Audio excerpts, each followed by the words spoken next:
Hi guys, look who I've got with me today. It's Darren from Sleeve Saturday and Mark Cloer. Guys, how long has it been? Too damn long. Too damn long.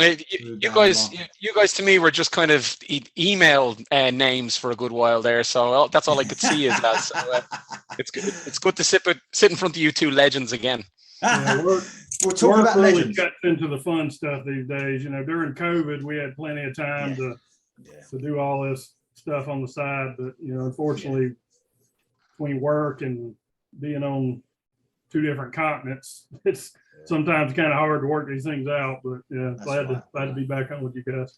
We're almost like the original idiots, aren't we? Yeah. The original idiots. I can hardly fucking say it. But before we get on to what we're going to do, Mark, we got to give a shout out to Darren's recent.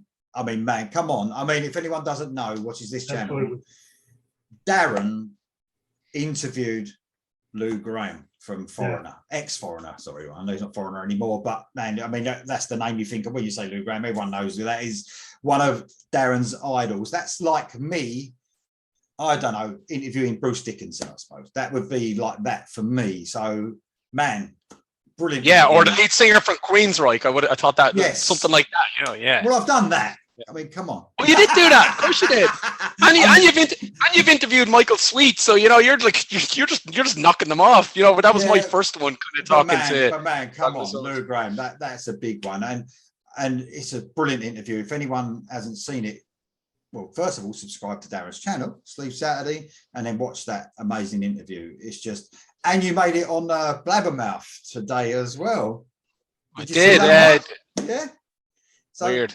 Little they something that Lou Graham said, and they had it on Blabbermouth. You know, so congratulations, man. I couldn't believe it when I saw it because you didn't tell us. Is that in case it went wrong? Is that why you didn't tell us? I did. Because if you say it, and you messaged me and you said, "Man, that's amazing. That's brilliant." I said, "Thanks, man."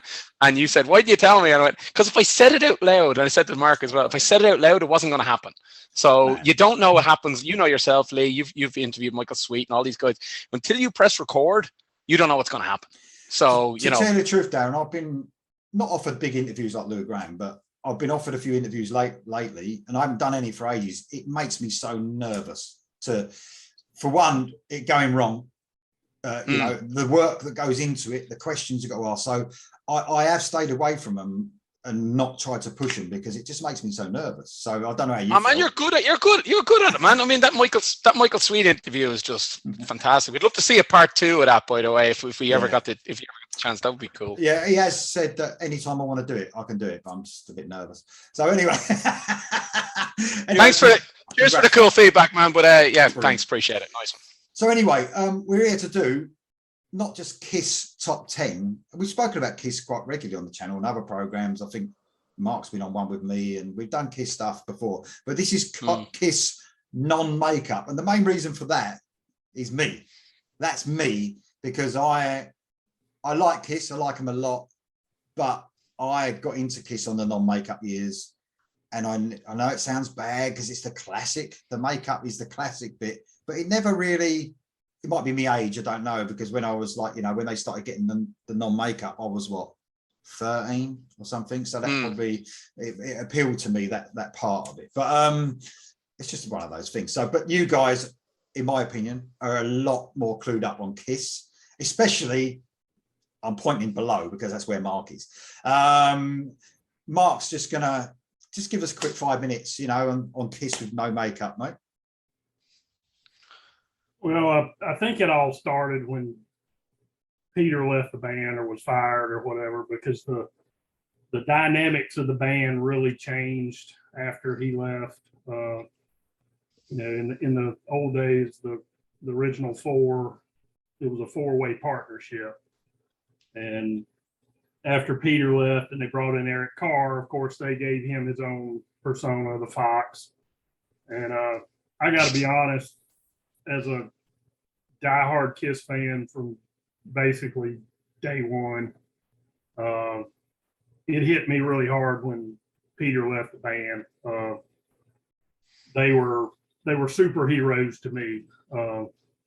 You know, more than just the music. They were those 4 identifiable figures. Just during those times of my life, that they basically were the focus of my life. So when that stone was cracked, Peter left the band, he brought in Eric, the dynamics had already begun to change. And then Ace, he was outvoted because Eric Carr was not a voting partner in the organization, so to speak. So it was really Gene and Paul against Ace at that point. And Ace eventually had enough and, went his way. So they brought in Vinnie Vincent, gave him his own persona. And by this time it was it had become comical. Just the thought of Gene and Paul with these two other characters just disrupted the whole Kiss universe as far as I was concerned. And I think eventually they just finally, between them, they just said, okay, we've had enough of this shit. We need to just start fresh, take off the makeup. And at that point, metal was really coming into the fore. So they fit right into that.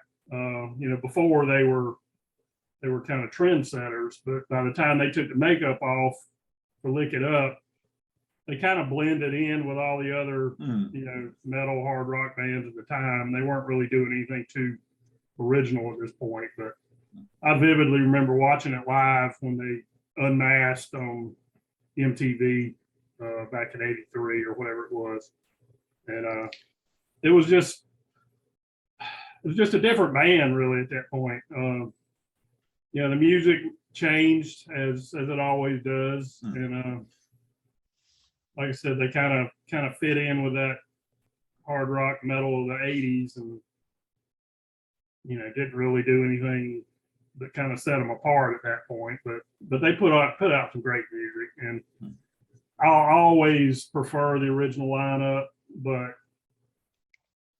if I'm being honest with myself, I have to admit that a lot of my favorite Kiss songs are from that non-makeup era. That moment where they took off the makeup, Mark, to be fair, that was iconic with them. It was on MTV, I think it was, Lee, and obviously you probably watched it, Mark. Oh, but yeah, it was just such a cool moment because no one ever knew what they looked like, really, before that. And then they take off the makeup on MTV, and that's a resurgence. It's like a rebirth, as Mark says. It's kind of it's day one. Go for its new members. Go from here. And that was such an iconic moment when you think back to it for MTV and for Kiss in general. And it's really weird because they must have thought we didn't even know we had a gorilla on bass all this time. You know what I mean? Yeah, I think Gene's the only one where we all looked at him and went, "Put the fucking makeup back on." He looked out of place, didn't he? And said he felt out of place as well. He was, taking. He looked awkward.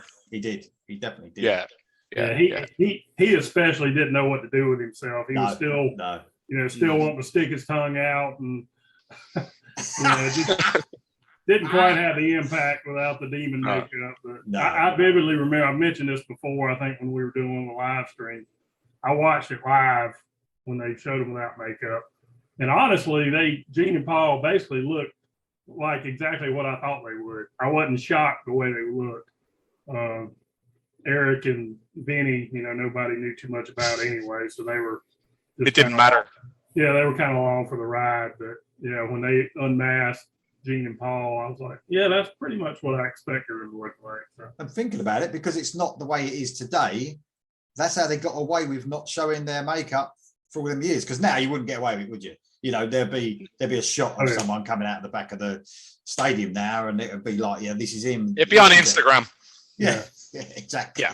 I mean, even Slipknot got away with it, I think. And that was obviously more recently, but I think because that was how many years ago is that? 20 odd years ago, Slipknot, I think, so. Even they were kind of pre-social media, where they were getting away with it. I don't think you can get away with it now. I don't know, but you might be able to. As we go into this, Lee, I was thinking about it. So the non-makeup era of Kiss, it's about 10, 12 years maybe, over a decade anyway. I was thinking in my head, I was going to enjoy this a lot more as I went back and listened to it because a lot of it, they went to, there's a lot of glam metal, glam pop and stuff in there, but they did go a lot more poppy around this route. And I was thinking, I'm going to enjoy this a lot more than they are. No, Is that the no, page no, you no, guys not for find me. that? Okay.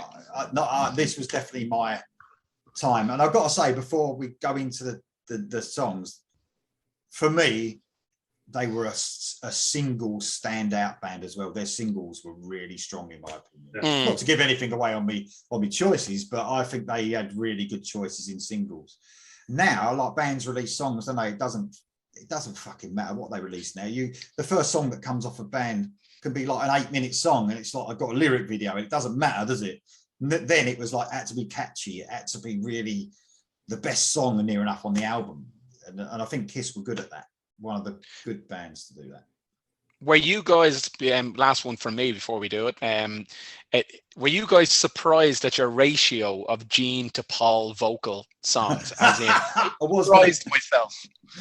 Oh, yes. I mean, I won't say what the ratio is now unless you want me to. Right, okay, don't. Were you surprised, though? I surprised myself when I actually I wasn't surprised. Okay. It's not all towards one, but massively towards one. Yeah. Right. Yeah, okay. Gotcha. So are we all right? Is that okay for the introduction, guys? You want to say anything else before we go? I think that sets it up well. All right, Mark? Do you want to? So we're going to go 10 to 1, least favourite. Well, obviously, they're all favourites, aren't they? Because they're our top 10s. But we're going to go 10 to 1, 10 being the least favourite of our favourites, if that makes any sense. So we're going to go Mark first. He's going to kick us off. Then we go Darren and me. The only reason we're doing that is because I get really confused if I'm not last, because I'm easily confused. So what you got at number 10 then, Mark? Okay, well, first of all, I hadn't even thought about how many Gene versus Paul songs. I just did a quick count, and I'm almost even on both of them. Not to give anything away here, but right, surprisingly, and I will say my top two are pretty solid, 1 and 2. The rest of these songs I could really put in any order. Yeah. You know, I can't really say I prefer number 9 more than number 10 or day to day. These are so close. I mean, just when I put this list together a month ago or whatever it was when we first started talking about doing this on that day, this is the order I decided to put them in. But if I did it again tomorrow, they may be a little different. But anyway, my number 10 comes off of Revenge. Take It Off. This song should have been I don't go to strip joints anymore, and didn't too much back around the time this came out, but that, I think Pour Some Sugar on Me is kind of known as a stripper anthem. Take It Off should have been right up there with it. Great song. I actually saw them on this tour, and they brought out some local talent, when they did this song. And I think it was kind of like Foreigner did back in the day when they did I Want to Know What Love Is. They would bring out a local choir for every town they went to. I think Kiss did that with the strippers. I doubt these girls were touring the country with them, but anyway, they brought out 6 or 8, hot strippers when they did this song, and that just kind of solidified it. But yeah, I love this song. It's so Paul. Well, Gene too. I mean, they both wrote heavily from the sexual side of things during the non-makeup era. But yeah, I just love that song. Don't hear it mentioned too often. Good show. Good one, mate. Excellent choice. Darren, what you got, mate? Number 10. Right. Track 9 from the Asylum album, 1985, Radar for Love. And just on the sleeve cover, actually, of Asylum, I don't know if you, as we were going through it, but I think it's the best non-makeup Kiss sleeve cover of the albums they released during this period. It's got that kind of the 4 cartoon faces. Yeah, it's so cool. Can you put that up just a bit closer, Mark? Cool. Sorry, mate. Yeah, that's cool. It's got all them shades of various lipstick shades and stuff. Lee, very, very cool. I think it's the best cover that they. I think we should have had the lipstick on actually for this video. It would have been quite cool, wouldn't it? Well, you know me. I do wear the nail varnish every now and again. Paul on vocals here. Full disclosure, Paul is my favorite vocalist of the two. and I've seen them live. I do prefer Paul. But Paul on vocals, they co-wrote this one with the go-to guy of the 80s, as we know, Desmond Child. He was in here writing with them on that. It's just great. You've said it, I've said it. I think Lisa or Mark said it a couple of times as well when we've been on videos lately. Good concert song, just the chorus at the end goes on forever and ever and ever. Just keeps going over and over and over. Quite like that. You can see yourself singing that out loud. Radar for Love out loud with your pals at a gig. So that's my number 10. Radar. Very cool, mate. Very cool indeed. So I'm going to the Animalize album for my number 10. It is a single, so it's the first of many singles. It's Thrills in the Night. Yeah. I just, it's a bit weird, this one, because it's almost never gets going fully, does it? With a drum beat. Do you know what I mean? It's never actually goes into the song. It's all sort of, I don't even know if the snare drums hit hardly at all on this song, but it's almost like it's held back, but very, very catchy indeed. Yeah, I mean, at that time they were getting more and more commercial, I suppose, weren't they? They even got even more commercial than this. But I just love that song. Of course, Paul Stanley. So this is my first Paul Stanley song. But very cool indeed. Love that song. Thrills in the Night is my number 10. Okay. Cool. Right. My number 9 comes off of Carnival of Souls. Ooh. And it is called It Never Goes Away. This is a very different kind of song for Paul. Paul usually did the more upbeat, poppy sounding stuff. This is a very slow, almost depressing song. Very out of character for Paul. I should mention, by the way, this album is probably one of the most controversial in the entire catalog, but I love this album. A lot of people consider this Kiss's grunge album. Yeah. Said they were following the trends and sounded like Alice in Chains. I don't really hear anything on here that sounds like Alice in Chains. It was definitely a darker side of Kiss, and I prefer the darker side of Kiss. My favorite Kiss album from the original lineup is Hotter Than Hell. And I've actually heard people fairly recently say that was the original grunge album. I don't know if I consider it grunge, so to speak, but it was definitely a dark, doomy. The production wasn't real good. It was real muddy, murky sounding. So I guess from that standpoint, I can kind of see the grunge comparisons. But people talk about Kiss was just following trends, for grunge on this album. Well, other people have said Kiss started that trend way back on their second album back in the early 70s. So I don't know, but anyway, It Never Goes Away. Like I said, it's a very dark song for Paul. But you have to remember, Paul actually wrote God of Thunder, even though that's Gene's signature song. Paul Stanley actually wrote that song, and he was expecting to sing it himself, but the producer, I don't remember, it was Bob Ezrin. I think it was Bob Ezrin at the time, insisted that was a much better song for Gene. And as it turns out, it was, because the demon needs to sing that song, but Paul actually wrote it. So, well, it's funny you talk about grunge and that. I mean, we've had this conversation probably half a dozen times at least on this channel. I think, was there such a thing as grunge? Because it was labeled grunge, wasn't it? But grunge really was a 70s sounding type of thing anyway, wasn't it? Yeah. If you think about it, it sort of went back a decade or so and stripped down, less flashy. Yeah. But good one though, mate. Excellent choice. They do look quite grungy on the cover though. Yeah, they do. No flannels. Have they got any flannels hanging off of them? Or no anything? Flannel, but you could see that being a grunge album cover. Yeah. It's not a Kiss cover, No, keep in mind, this album, they released this album only because a bunch of bootleggers had already leaked it anyway. This album was recorded right before they announced the reunion with Peter and Ace. So this was shelved for a number of years. They recorded it in, I guess it was 93, 94, but they didn't release it till 97. They kind of released it against their will They didn't have any promotion for it. Of course, there was no tour for it because by this time the original lineup was back together, and they did release one song as a single, but there was very little promotion for this album. And that photo was just kind of a, I guess, they didn't have an official album cover for it because they really at that point didn't intend to release it. So yeah, I don't like it, Lee. I don't like it. I don't like that cover. Yeah.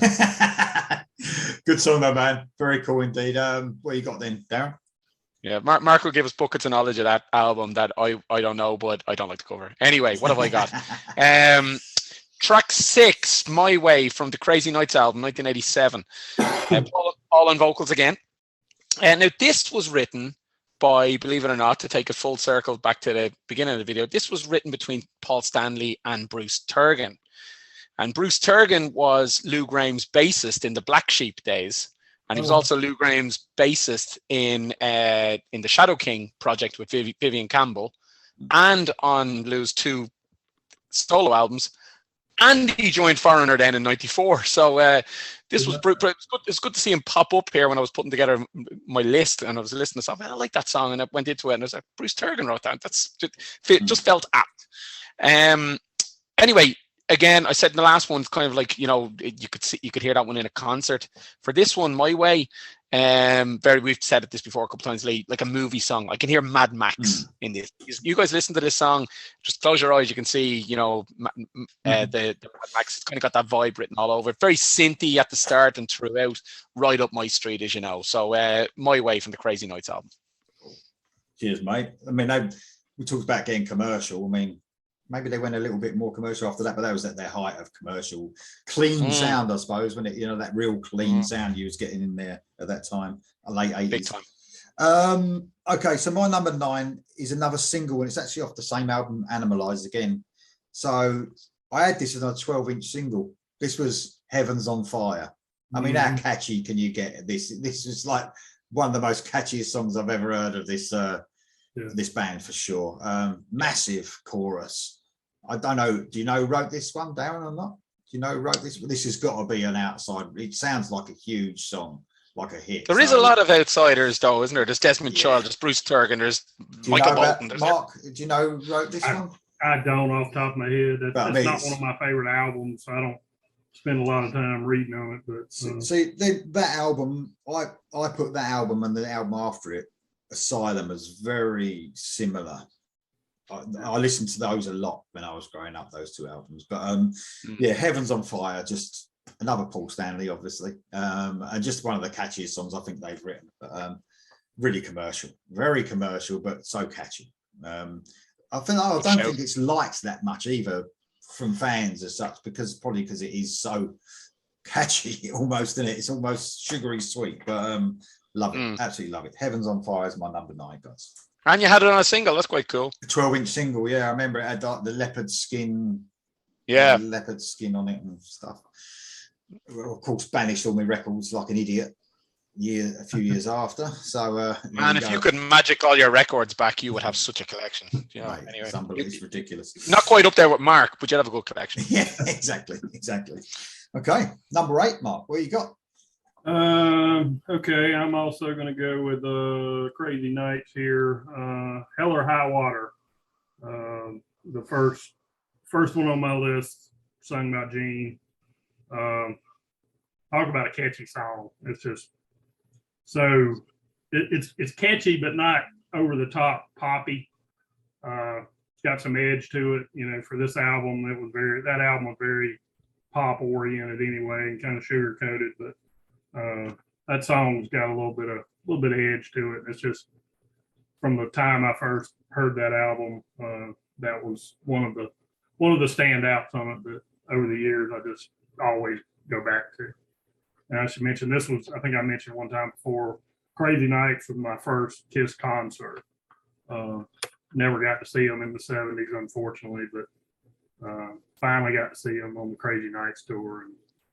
And I'd have rather seen it with makeup. And I did get to see them with makeup later in '96 on the reunion tour. But at the time, that was, finally a dream come true, was to see Kiss of some form live. and they did not disappoint. Excellent. Cheers, mate. Thank you very much. Man, I nearly put that song on my own list and it didn't quite make it. And I'm raging it didn't make it now because I think of my credibility meter with Mark as 1 to 10, right? And if I had picked Hell and High Water, it would have brought me up a few notches, which kind of outdoes. Every time I make a Michael Bolton video, it goes down there.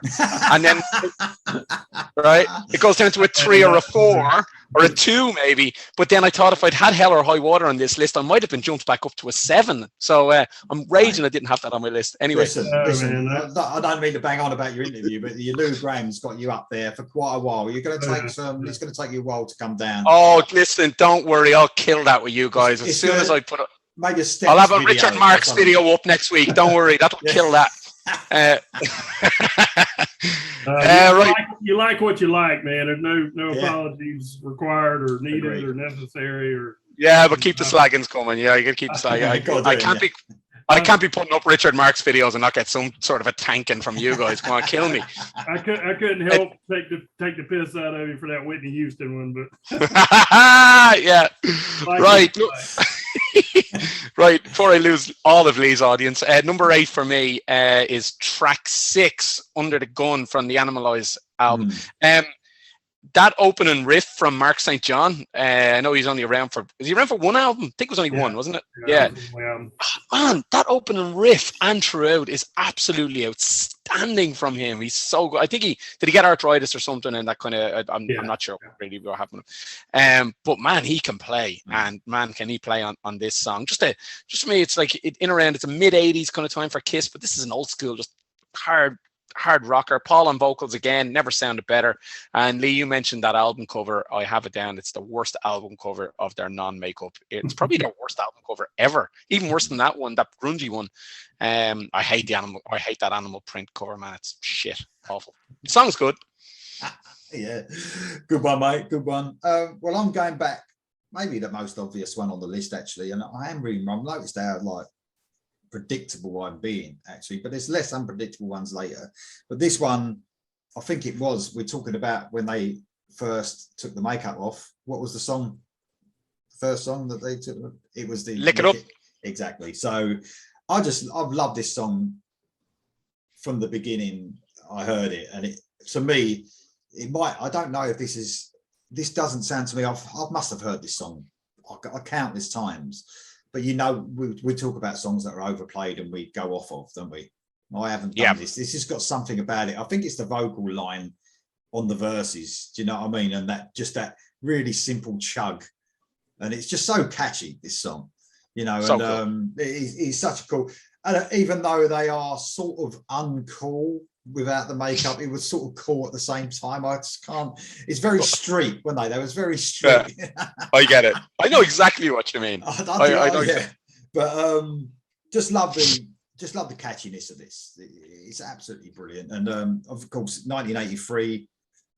This is when I started getting into Kiss. So I mean, I did go back a little bit, but not too much. But it was the non-makeup era for me. So Lick It Up was the first song I probably heard, I reckon. It's so uncool and so cheap. It's so uncool that it's cool. Yeah, exactly. So Lick It Up is maybe an obvious choice, maybe it's one that people would leave off because it's so played. I don't know, but I love it. There you go, Lick It Up. Nice. All right, number 7. All right, I'm going back to Asylum that Darren just mentioned, and I love this song, but I have to say they plagiarized themselves with this song. Secretly Cruel. The intro to that song is the exact intro to Mr. Speed from the Rock and Roll Over album. I don't know if you've ever listened to them side by side, but the first few seconds of the intro is an exact rip-off of Mr. Speed. But anyway, great song sung by Gene. Again, poppy, but Gene's voice, even the more poppy sounding songs that he does, the grit in his voice gives it a little more of an edge anyway. But just always love that song. And I do have to mention Darren talked about how much he loves this album cover. I never liked this album cover because it doesn't have anything to do with the title of the album. Yeah, God damn it, I'm down to a 2. yeah. I always thought they should have had him in straight jackets or, you know, something. I remember you saying that. I didn't That think makes had anything sense. to do with the title, but minor criticism there. Otherwise, I love the album. Of course, it was his first album with Bruce, and Bruce to me after Ace is the quintessential Kiss guitarist. I think he brought some stability to that band. You know, after Ace left, of course, they briefly had Benny, then they briefly had Mark St. John. And when Bruce finally came on board, I think they realized they had somebody they could count on. And Yeah, it was a stable kind of lineup. yeah, he really he gave it his all, and I think he did a lot to kind of help Kiss regain their footing. You know, during that mid '80s to early '90s, and he was a hell of a guitarist. He just doesn't get the credit he deserves. I mean, some of his solos are right up there with anybody. Yeah, I have them in my notes myself. Yeah, he gets overlooked, but you know, he's a world-class guitarist. I wish, honestly,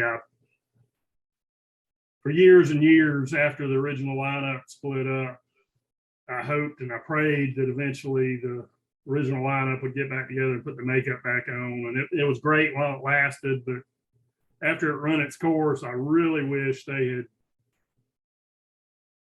gone back to that Revenge, Carnival of Souls lineup with Bruce and Eric Singer. I agree.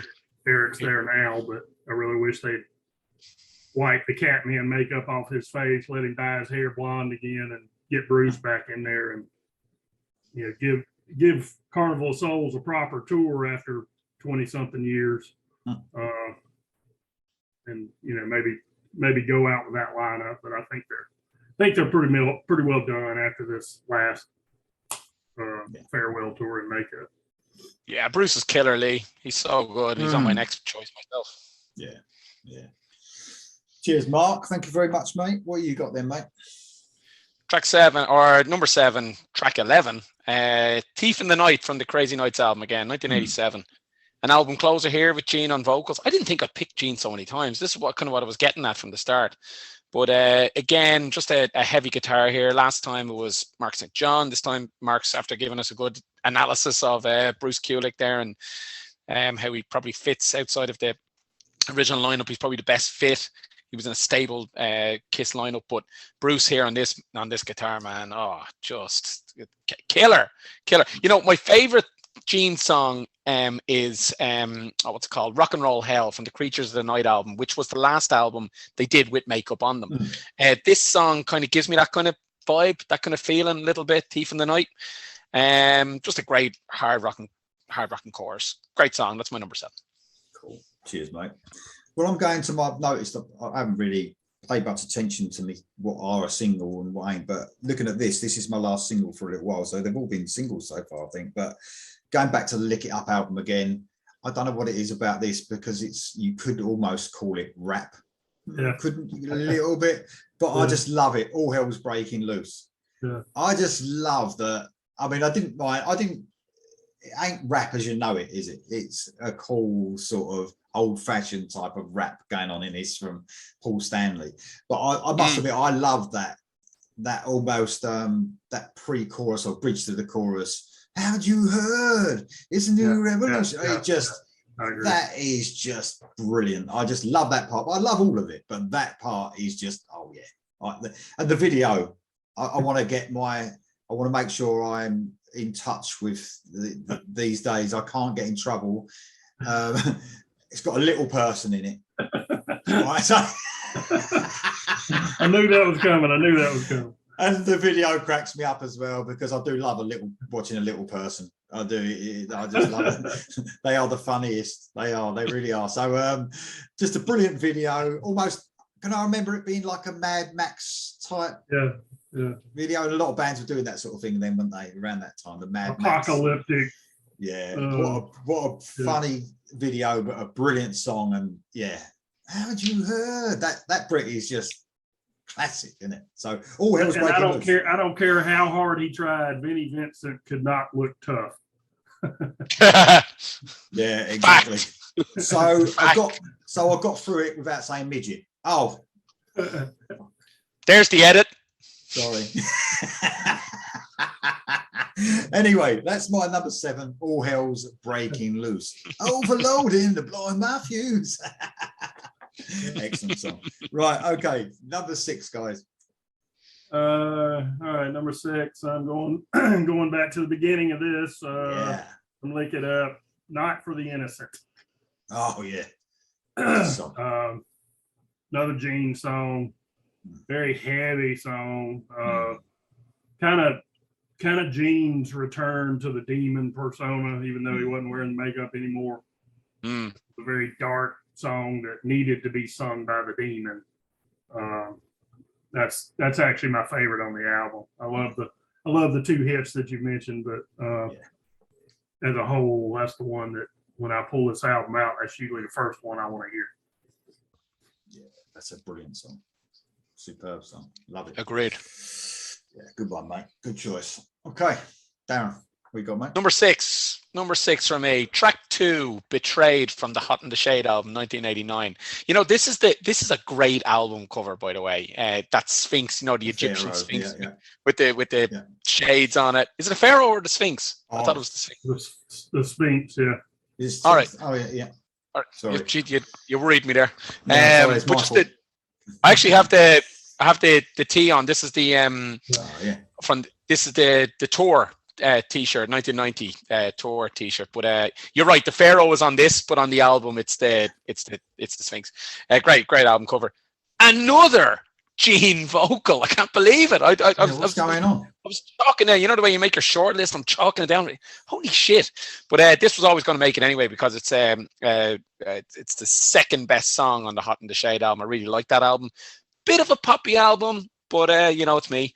But I'm cool with that. But it's the second best song on that, which will give you kind of a clue that there's another one to come from Hot in the Shade. But Betrayed, track 2. Very cool. Cheers, mate. Thanks for that. Okay, so I'm going my first non-single, but quite, as far as I know, quite a well-known song though. Very cool song indeed. Going to Crazy Nights, so a bit later than what I've been going to. I'll Fight Hell to Hold You. I just love this song, man. Great vocal by Paul Stanley again. He's on my list again. But I mean, he has got a brilliant voice, really. I mean, I haven't all the bullshit about live. I don't give a shit about that. We're talking about the studio albums back then.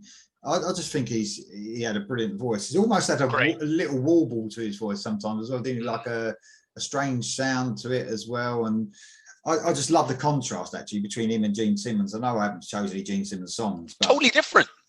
Different. Yeah. But I thought Hell to Hold You is just so catchy though.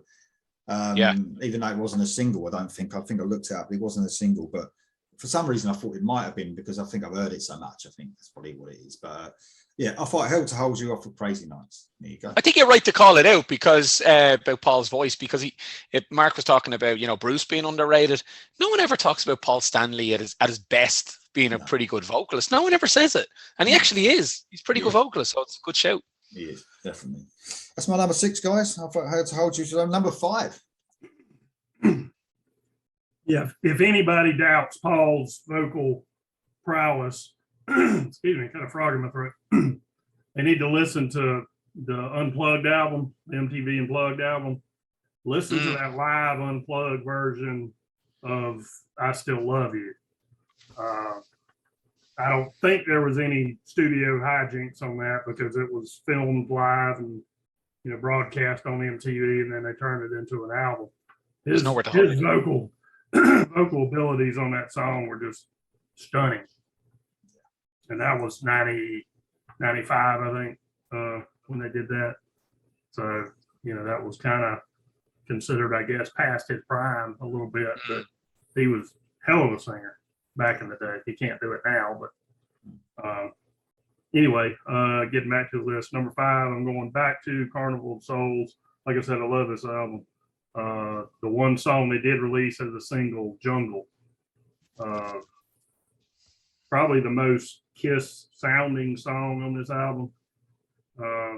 Didn't really have a grunge feel to it at all to me. It was heavy, but had enough of a mainstream vibe to it that it got a little bit of radio play back in the day, not a lot, because by this time, like I said, they were touring for the reunion.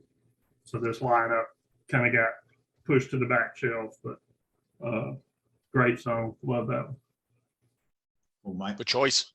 Very good choice. Got Dio down here just getting involved. I don't know what he's doing, but wondering. Of course you do.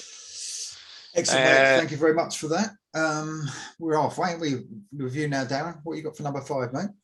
Number 5, track 9, Murder in High Heels from the Animalize album, 1984. Again, I've got fucking Simmons on vocals. I can't believe it. I'm astounded. I thought I was going to have 10 Stanleys, but this is a weird little song. I love the. I don't know if you guys have heard it later, or if you heard it on during your I don't know, your reviews or whatever you guys were looking at there, but Murder in High Heels, it's got this little weird commentary in it where it goes, she was murdering high heels, and it's like, that's really weird, but I kind of like it, just this little bit of commentary over there. Actually, the way you can dial it back 10 seconds, I was like, what the hell is that? It was cool. I love it. Again, some heavy guitars here, which are just insane, and we always say this is the final song on this album. Only 9 tracks on the Animalize album. We always say it, don't we? Good, you've got to have a good killer song at your end song. I think it was the 3 of us that discussed the Leopard album. The what was that? The one where he's diving into the pool. High and Dry. High and Dry. We said it on that video. Have a killer song at the end. This has that, and it just has me. So this was Animalize 84. Soon as I stopped playing that song, I'm reaching for Asylum. Give me the next album, and it did that. So good song, Murder in High Heels, track 9. Cool, mate. Thank you very much. So my second, this is another non-single, sorry, but my first with Gene Simmons. There you go. See, my first with Gene Simmons, this one. So there you go. Is it repeat as well, Mark? I did say how good Not for the Innocent was when well, there you go. It's my number 5. Absolutely superb. Stomping. And yeah, you're right. You could almost imagine, I don't know, this on Creatures of the Night or something, with his been high heels on and his tongue coming out. You can just imagine him singing this then. Just brilliant. Yeah, and I'll say now, this is the only Gene Simmons one I've got, believe it or not. So where you're going, yeah, so but an absolutely brilliant song. Obviously one of my favorites from them. It's at number 5, but that album is also my favorite of theirs. So Lick It Up's my favorite Kiss album. So there you go. But yep, Not for the Innocent. Stomping, heavy, bit nasty, innit? Loads of attitude. Brilliant. Yeah, I can't think of that song in my. The way you guys are talking about the songs, I'm kind of hearing them in my head. I can't hear that in my head right now. I'll have to go back and listen to that one. Not for the innocent. Right. I got you. He's got a great snarl in his voice on that one. Like I said, it sounds like the Demon, even though he's not wearing the makeup anymore. That sounds like Gene the Demon singing that. What's those lyrics, Mark? I'll spit the hangman in his face and hung him with his noose, isn't it? Yeah, something like that. That's surprising that's the first match we've had. Our lists have been vastly different so far. We might have some. Looking at my list, I don't know if y'all are going to have it. I might have one that you might match. I don't know. But yeah, that's pretty cool. We've got such a diverse list going here. It is, mate. All right, I'm going back to Crazy Nights again. Good Girl Gone Bad. Another Gene song. Typical Gene lyrics. Again, that one and Hell or High Water. I could have just as easily swapped the ranking on those, and I would have been okay. Either one, they're great songs. I can't really say I prefer one over the other, but yeah, just those are the 2 standouts to me on that album. Cool. Thanks, mate. Thank you very much. Darren, number 4. Track 2, Any Way You Slice It from Asylum 1985. Guess who sang lead vocals? Your favourite singer from Kiss? He's not. I think he might be though, but he's not. Your favourite singer from Kiss. The opening guitar here from Bruce Kulick, and I think we're all fanboying over Bruce Kulick a little bit here, but it's almost like the train just coming across the, you know, I'm no guitar expert, but just that's the way I can describe it, you know, just like a train coming over the track. It's so cool. Just a great, all I can say in this song is, anyway, Slice It, just a great example of mid-80s Kiss. If you want a mid-80s Kiss song, listen to this song. Yeah, very cool. Very cool song. I love that one. Okay, my number 4. This is the opening track on Asylum, King of the Mountain. Mm-hmm. I love this song. Yeah, very cool. Obviously, Paul Stanley again. But just comes in straight away, doesn't it? And it just... you just spoke about mid-80s Kiss. I mean, this is very much that, but a great opening track. I mean, they've got some rockers as openers as well, mate. Really good tracks to open. I mean, you go back even further than this, you know, they've got some great tracks, but King of the Mountain, real rocker, love it. Kicked off that album, like I said, that them 3 albums, Lick It Up, Animalize and Asylum, they were very played like from me through my teenage years. So yeah, King of the Mountain, great track. There you go. Good show. Rocker.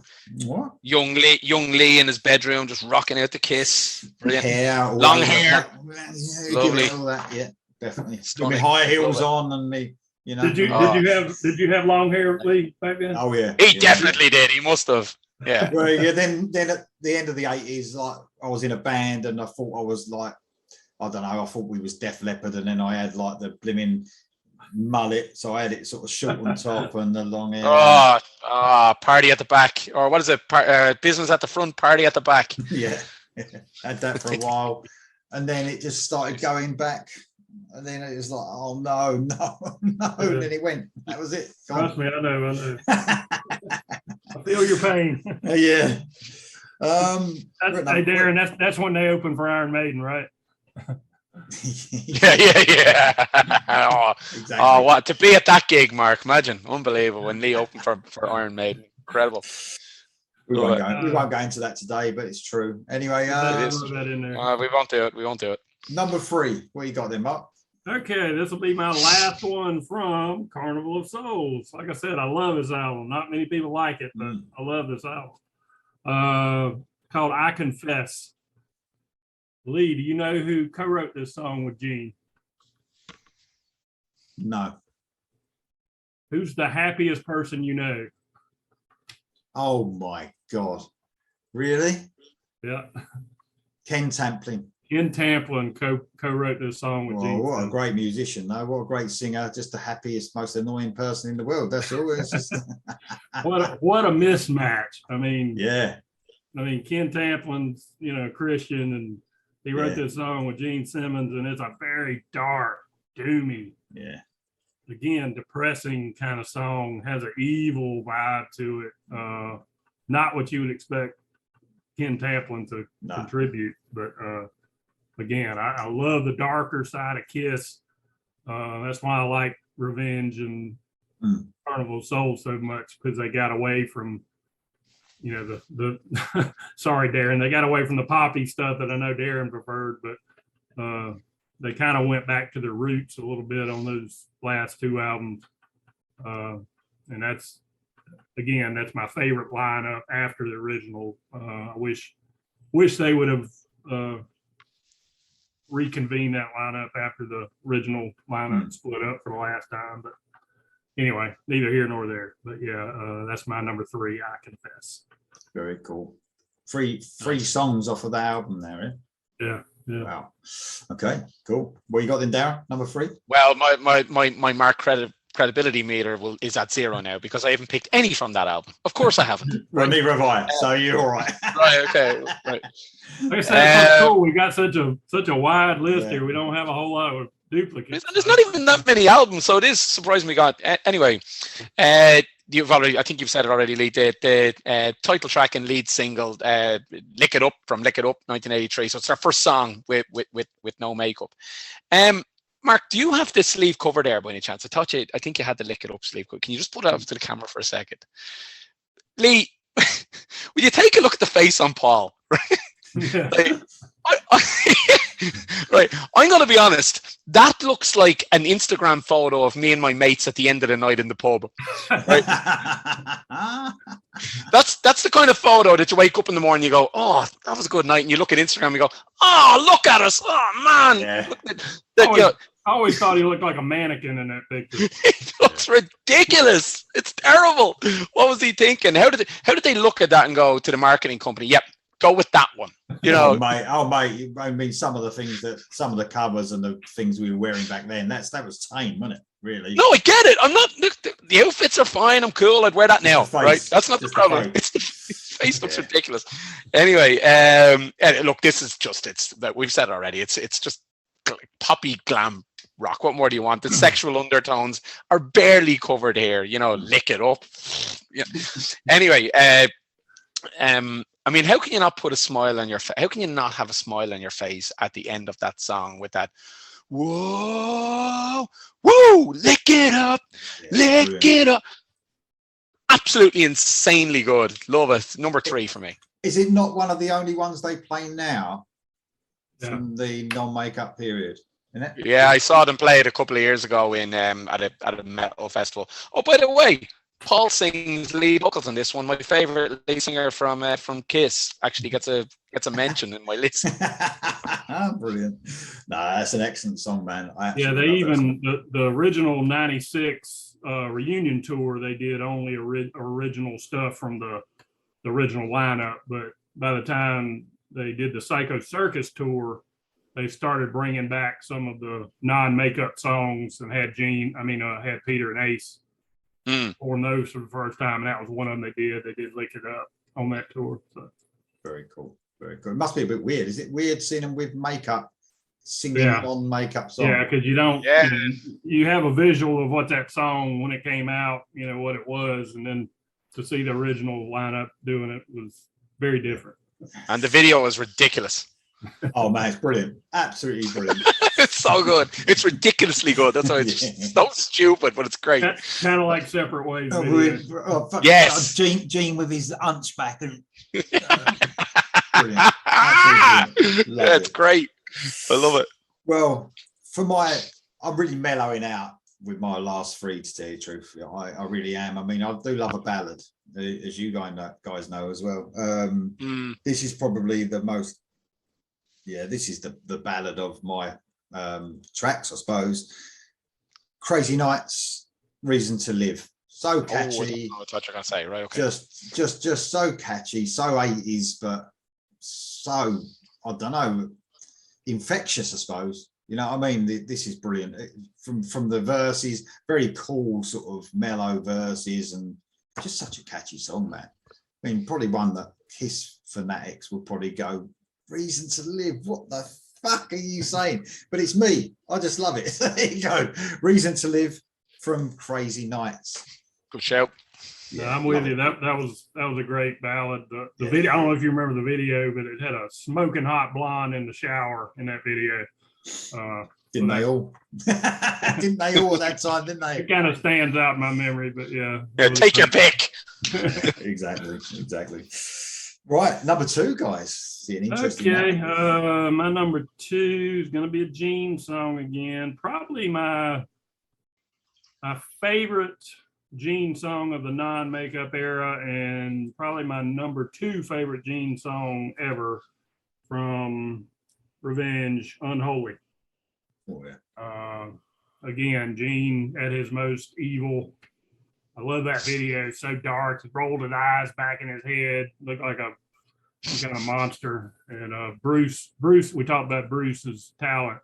His solo in this song is just otherworldly. He just really, really brought it on this song and that whole album. I mean, he was on fire. Again, that's my favorite non-makeup lineup, and wish they'd give us more, but unfortunately, I don't think they ever will. No. Great choice, mate. Absolutely superb choice. Okay, well, you got a number 2 then, Darren? Number 2, Crazy Crazy Nights from the album of the same name, Knew that was gonna 1987. be up there. No, You knew really? You knew it. I could have tried and played it cool and put it at number 10, but I'm not going to lie to myself. I love it. Yeah, you like what you like, man. Right. Although I will say for the album sleeve cover, I've kind of gone through a few. I think you popped it up there, Mark. I hate that cover, that cracked out mirror kind of. Yeah. It's terrible. That's really shit, isn't it? Anyway, No, I quite like it. I think it's all right. do you? Yeah, that's all right. It ain't too bad. There's been worse. Do you crack many mirrors, Lee? Oh yeah, all the time. But I mean, the thing is, I thought I was treading on dead dodgy ground with Reason to Live, and you've just succeeded. You beat me. So I'm glad about that. It's me. I've absolutely no fucking shame here. Stanley on vocals, so we're getting into it now. Paul Stanley on vocals. He wrote this with a Scotsman called Adam Mitchell, who actually, this will come as no surprise, wrote songs with Olivia Newton-John. So there you go. It's poppy. Wasn't a hit. Is it cheesy? Yes. Is it poppy? Yes. Do I love it? Hell yes. But that understated guitar on the bridge, I actually quite like it. And and then that bit, brace yourselves. And nobody's going to change me because that's who I am. And then these are crazy. Brilliant. Brilliant. No, I love it. Paul Stanley, nobody's going to change me. That's who I am. I love that. It's so cheesy. It's great. Yeah. Brilliant. I mean, you can't. I mean, we've spoken about catchy songs. I mean, that's probably why a lot of people don't like it, but you can't deny the catchiness of that song. It's just ridiculous, isn't it? It's so good. So good. I never tired of it.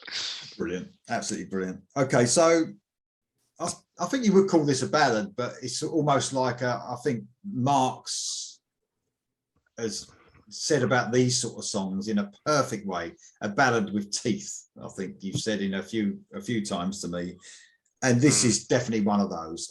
So going to the Asylum album, Who Wants to Be Lonely? This is just brilliant. I absolutely love ballad this song. with teeth. I like that. Yeah, I know. Mark always comes out with good sayings, and it just that is actually the perfect way to describe it, because it probably is the ballad of the album, because I think it's probably the ballad of the album. I can't remember anything more ballady than this on that album. If you look at the cover, Mark, I don't think there's a ballad on it. This is the closest to it. But you could call it a ballad, I suppose. It's the ballad of the album, but it's got a bit of oomph in it as well. It's just absolutely brilliant. Obviously, that's my favourite song off that album, because it's my number 2, which means, oh God, I've just given something away then. It's not off that album. Careful. Careful. Who Wants to Be Lonely? Just another brilliant Good shout. Brilliant. Good shout. Okay, we're at number 1. We will do a few honourable mentions at the end if you've got any, but we're at number 1. Here we go. All right.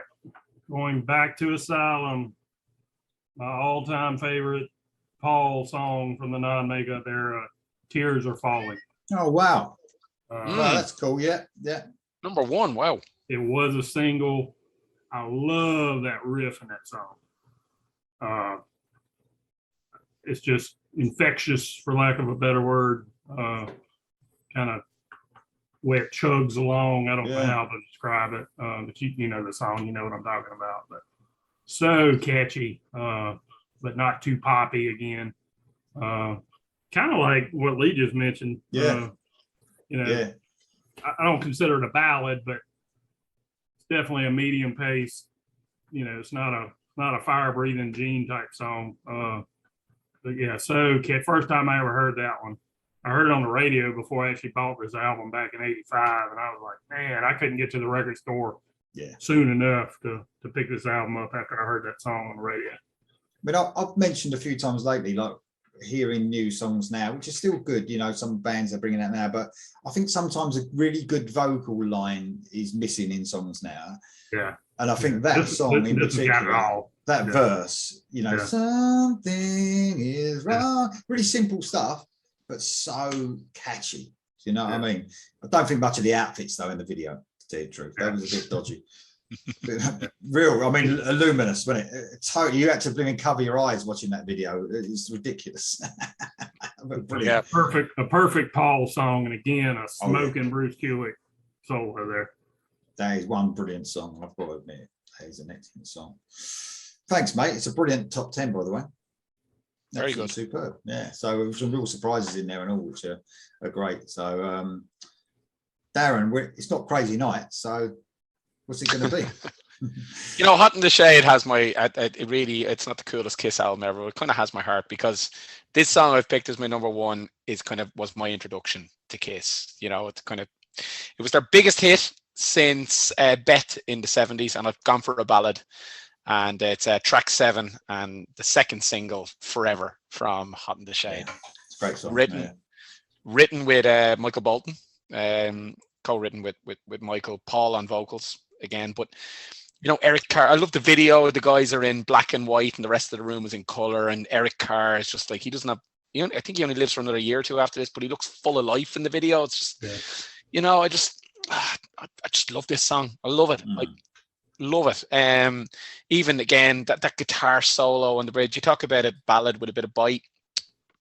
Bruce's guitar solo on the bridge of it is so good because everything about you is telling me this time. I love it. It's great. And you know what?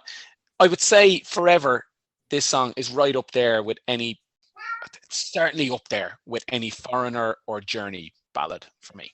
Yeah. I can imagine either one of them singing that song. Honestly, I could. Yes. You could. I was thinking that today as I was listening to it. I was like, you could actually, and that's why I threw that in that notebook. It was co-written by that no talent ass clown. But yeah, it is. It's very Foreigner and Journey and possibly even Survivor a bit. You know, you guys know I love them bands, so it's no surprise I love this one.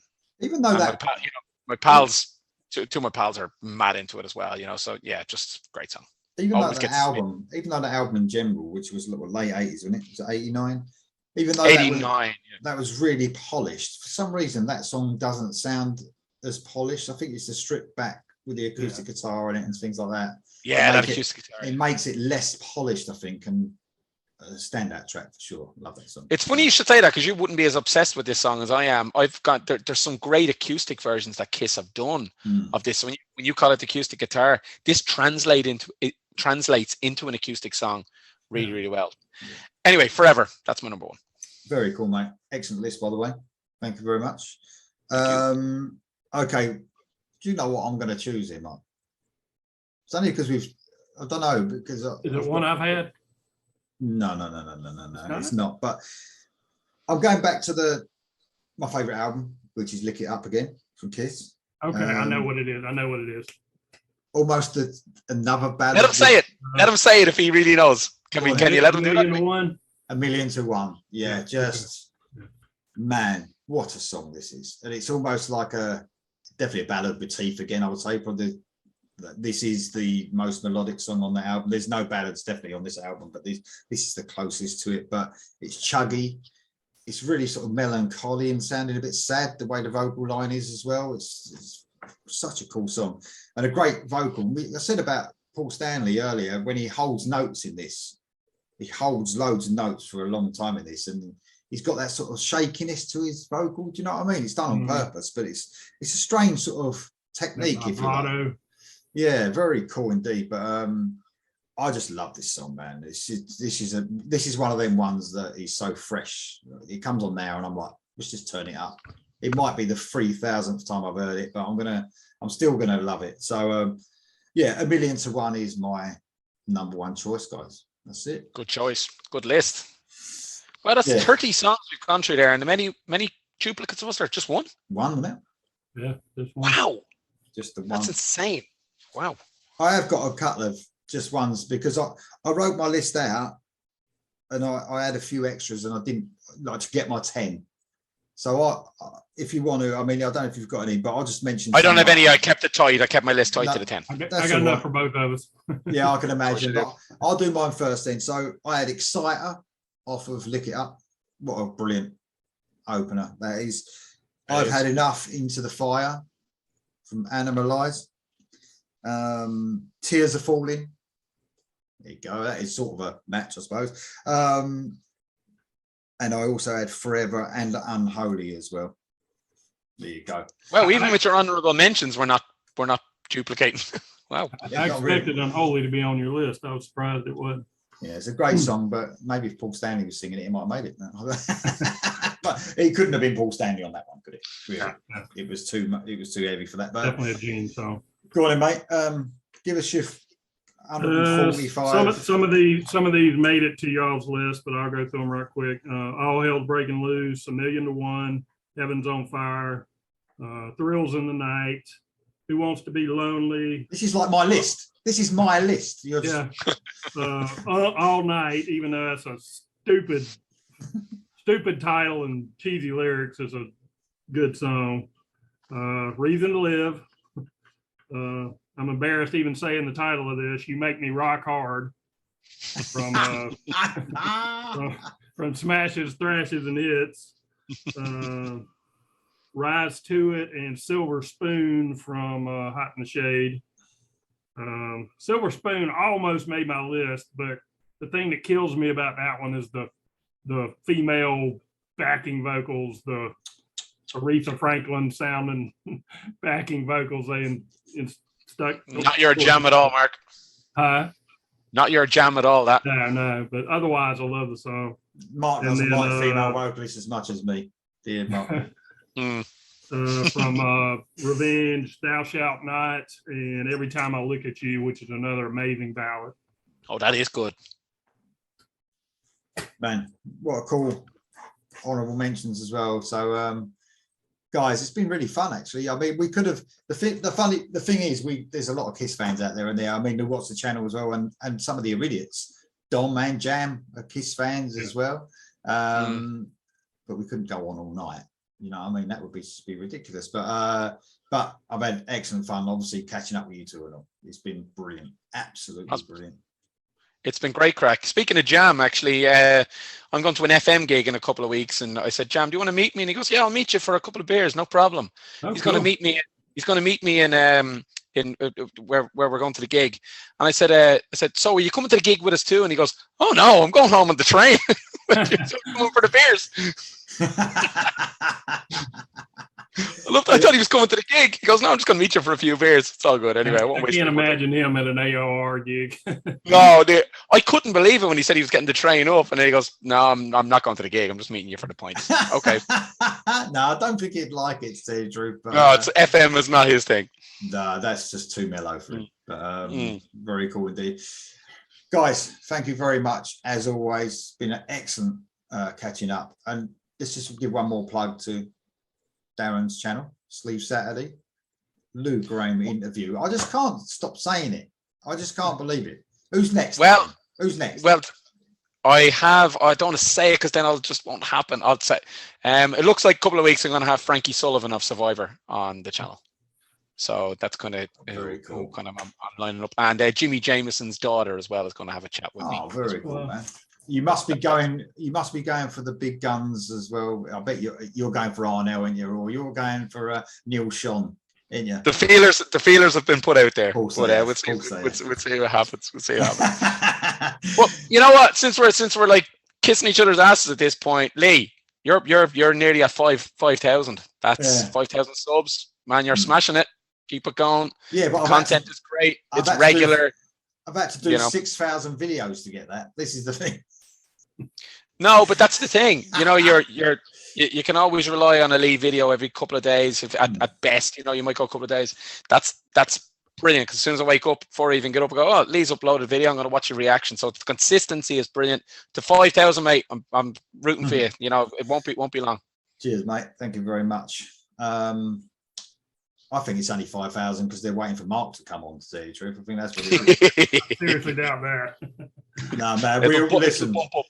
Listen, no bullshit. There's something about you when you talk. I love it. I'm drawn into when I know I'm kissing your ass a little bit, but I get drawn into the way you talk about music. I'm like, yeah, the shit that you come out with, like the ballad with teeth. That's shit like that. It's great. Shit like that is so cool. So unbelievable.